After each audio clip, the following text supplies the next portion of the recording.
السلام علیکم ورحمۃ اللہ وبرکاتہ۔ جی ناظرین، میں آپ کا دوست محمد سلمان فاروقی میڈیا سے آپ کو سے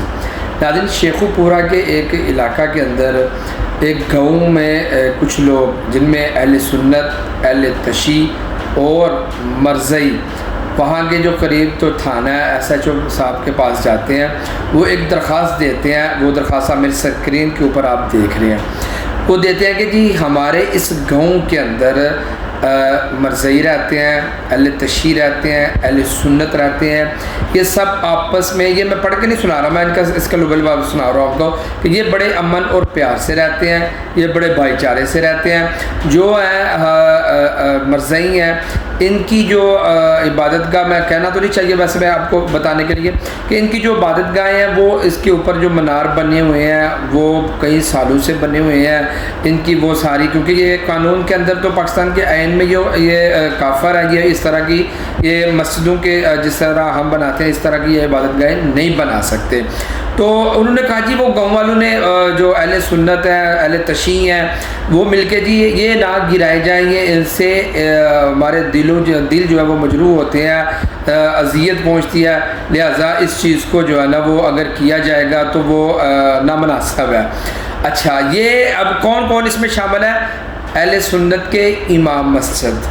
ٹھیک ہے، پھر اہل تشیع کے ذاکرین، پھر ان لوگ جو ان کے وہ لوگ ہیں، سب نے وہاں پہ جا کے دستخط کیے ہوئے ہیں، اور وہ دستخط شدہ جو لسٹ ہے وہ بھی آپ میری اسکرین کے اوپر آپ دیکھ رہے ہیں۔ اب خود سوچ لیں کہ ہمارا ایمان کس حد تک کمزور ہو چکا ہے۔ جہاں تک بات ہے اہل تشیع کی، یہ تو آپ کو پتہ ہے کہ ان کا مسلمانوں کے ساتھ کس حد تک ان کا تعلق ہے، یہ کس حد تک یہ آپ اپنے آپ کو یہ مسلمان کہتے ہیں، اور مسلمان جو ہے الحمدللہ ہم ان کے بارے میں کیا رکھتے ہیں، کتابوں میں کیا ہے، ان کے بارے میں کیا ارشادات ہے، وہ بھی آپ سب کو پتہ ہے۔ لیکن افسوس کی بات ہے کہ جو اہل سنت کے امام مسجد جو وہ امام مسجد ہیں، وہ آپ نے سنا ہوگا کہ روٹی کے ایک ٹکڑے پہ بکنے والے مولوی وہ اس طرح کے ہوتے ہیں، ٹھیک ہے جی۔ ابھی تو ہمارے ایک دوست نے ایک مولوی کو کال کی ہے، وہ انشاءاللہ میں کبھی آپ کو اگلی ویڈیو میں آپ کو ضرور بتاؤں گا انشاءاللہ۔ تو بات کرنے کا مقصد ہے کہ اب یہ سارے معاملات، اب اس کے خلاف اٹھنا میرے خیال سے تحریک لبیک والوں کا تو کام نہیں ہے نا،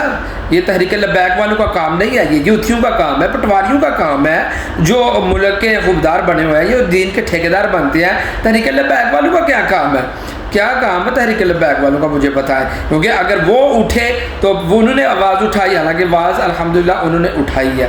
ٹھیک ہے جی، انہوں نے اٹھائی ہے، اور میں آپ کو بتاؤں گا کہ یہ دینی طبقہ ان لوگوں کے خلاف آواز اٹھائے گا، ٹھیک ہے۔ یہ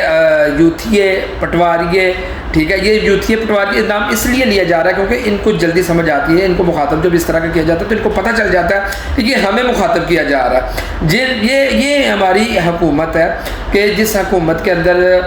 یہ معاملات کیوں اتنا روج پا رہے ہیں، مرزئی کیوں اتنا روج پا رہے ہیں، آپ نے کبھی سوچا کیوں اتنا روج پا رہے ہیں؟ اس لیے روج پا رہے ہیں کیونکہ مجھے اور آپ کو یہ بات سمجھ نہیں آ رہی کہ جن لوگوں کے پیچھے لگ کر ہم ایک دوسرے کو گالیاں لڑائیاں کر رہے ہیں، اصل میں وہ ہمارا ایمان تباہ کر رہے ہیں۔